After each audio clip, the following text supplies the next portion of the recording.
Tech Talk with Matthew Dickerson. Matthew Dickerson. Tech Talk. Tech Talk. Sit back and relax. It's time to talk technology. You're listening to Tony Graham on NJ 91.5, and it's time for Tech Talk with Matthew Dickerson. Hello, Matthew. Hello, Tony. Great to be chatting to you again. It certainly is, as it always is. And our first topic today is to do with the Tesla Model 3. Its sales have been going up in recent times, haven't they? They've been going up and up and up to the point where this is quite unbelievable, Tony, but the Toyota Camry, that's been the number one selling sedan in this nation for 28 years, in 2022 was the number 2 selling sedan. The Tesla Model 3 knocked it off its perch and is officially the number 1 selling sedan in this nation, which is a huge bit of news. Even the fact that electric vehicle sales in Australia still haven't really taken off, the fact that you've got a car topping one of those particular segments is quite fascinating. The Camry's dropped in sales somewhat too from 2021. So in 2021, you had 13,081 Camrys sold. Last year, that dropped back to 9,538, so a fairly big drop. In that same year, Tesla sold 10,877, so about 1,300 more than the Camry. So quite good numbers there. In the top 10, you've got another bit of interesting news there. You've got some traditional models, Mercedes, BMW, Mazda, Skoda, etc. But Polestar is at number 6 in the list of top 10 sedans. Polestar, of course, is Volvo's EV particular or specific model. So 2 EV models in the top 10 of those sedans. Overall sales for the year, Tony, for EVs, 33,410. Normally we sell about 1 million new cars a year, so it's still only at 3%. But when you consider the impact that Tesla's having, we've just mentioned over 10,000 Model 3s, there were 8,700 Model Ys, so you've almost got 2/3 of the EVs sold in this nation being Tesla, so not bad market share from Tesla.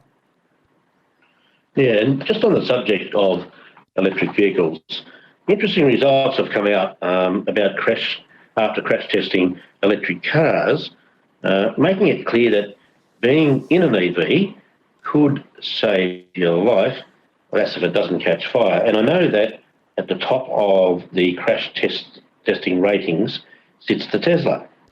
You're absolutely right. There are a number of electric vehicles that are very high in the crash test ratings. One of the things that's interesting is that the companies that do some of the crash testing are actually finding they're having to redesign some of their equipment because electric vehicles are heavier. So some of their equipment is designed for certain weight cars and they've got certain tests based on those weights of those cars.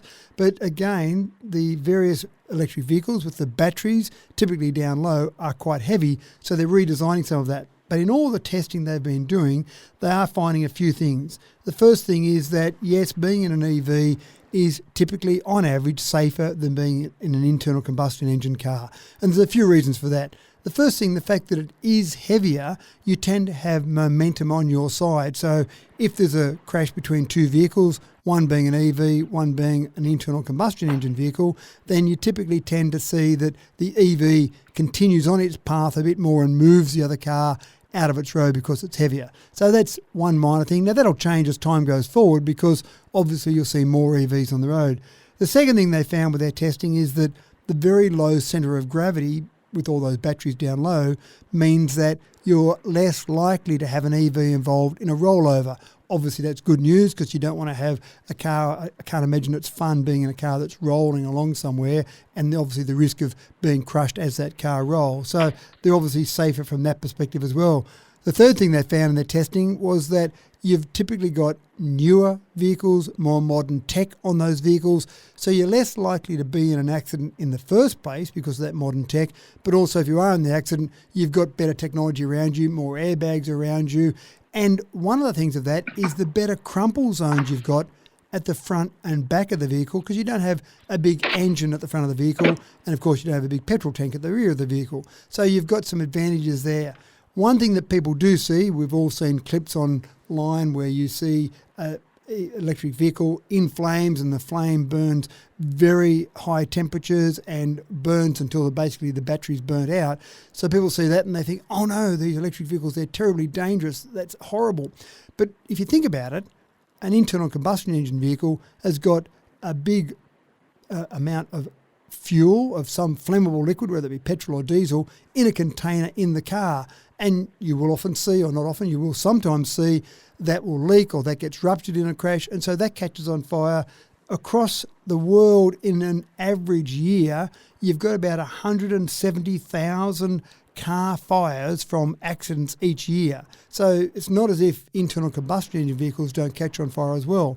What they found from the testing is that they haven't been able to replicate that or to simulate a fire with the crash testing they've been doing in an EV. But it does happen sometimes, but they're finding that on average, in a crash, if you're in a crash in an internal combustion engine vehicle or an electric vehicle, the likelihood of fire in both of those is about the same, slightly less in an electric vehicle, but about the same, but it's a very low possibility. So on average, being an electric vehicle is going to give you better outcomes if you are involved in an accident.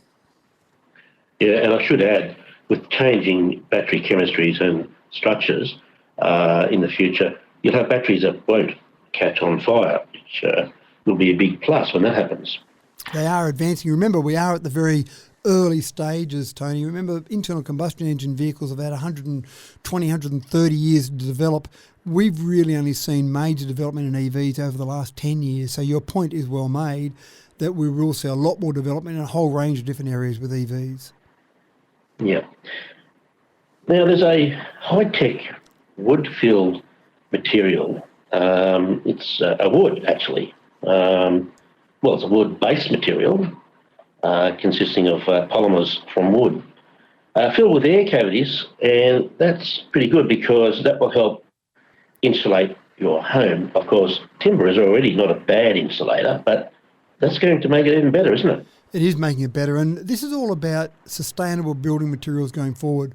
Obviously, we used to use timber for a lot of home construction in years gone by, but then we discovered other materials. We discovered concrete and bricks, and so we used other materials. But the problem with some of those is that they're not as good for the environment when we actually build the house in the first place, and then dispose of that at the end of the lifetime of that house isn't as effective.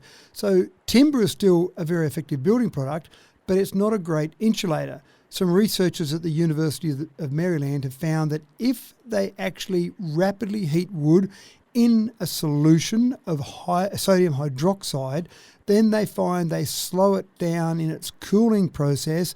What they actually get is the same timber construction, but with some tiny cavities left in there, and those cavities help in the insulating properties of the timber. So you retain most of its strength. So from a building perspective, it's still got its strength, but then it becomes a better insulator. If you're then building a house out of a timber like this, if you would have used some sort of insulation process, polystyrene maybe, some sort of glass wool, then you don't need to use those products because the timber itself does part of the insulation process itself. Now, obviously, a great thing about timber is that you can regrow timber. You can grow forests. Plantation forests are often built or grown specifically for timber products. So it's a renewable source of that particular product. Good for the environment. It's actually taking some CO2 out of the air and growing it, and then you can build it with some of those properties there. And then at the end of the lifetime, it's a natural product. It can get broken down as part of nature. So a lot of good things in place there for timber, and some of the negatives of timber have been taken away by further research. So I love the fact that we're getting technology, further research in something that typically you would describe as a normal natural building product. Yeah, what I love about that is they're basically using the same kind of methodology as they use with expanded polystyrene, and just about all these insulation products have small air pockets trapped in the material. That's what really gives the great properties as far as insulation is concerned. Yeah, that's right. And it also helps with sound, Tony. So with those pockets of air there, then you've got the product is a good sound insulator. So good from a temperature perspective, good from a sound perspective, and good from an environmental perspective. And that's been very important with the building of our studios, I might add. Indeed. Anyway, we've been listening to Tech Talk with Matthew Dickerson on Binjang 91.5.